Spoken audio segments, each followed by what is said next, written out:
In this video, you'll learn how to resolve booking errors on the Wecasa website. By following these steps, you will address common issues related to payments, address recognition, and technical difficulties effectively. Start by navigating to the Wecasa website at wecasa.co.uk. Once the homepage loads, look for the option to log into your customer area, usually located in the upper right corner of the screen. Click on the login button to proceed. After clicking the login button, you will be prompted to enter your credentials. Fill in your email address and password in the designated fields. If you encounter any issues logging in, check your email for a password reset link or ensure that you are using the correct credentials. Once logged in, you will be taken to your customer area dashboard. Look for the section that allows you to manage your payment details. This is typically labeled as payment information or similar.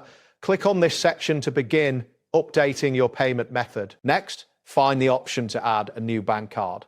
Enter the required details, including the card number, expiration date, and security code. After entering the information, confirm that all details are correct before submitting.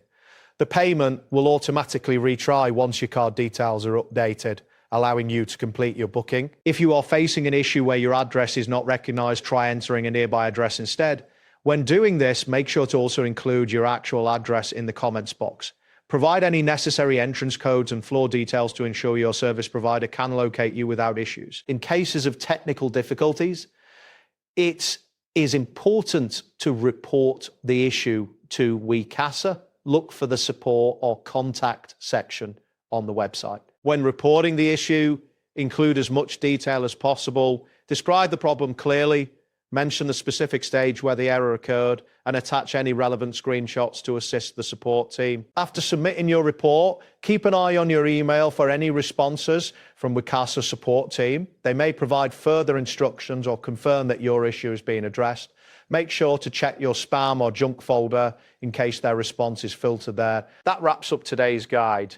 Thanks for watching and catch you in the next tutorial.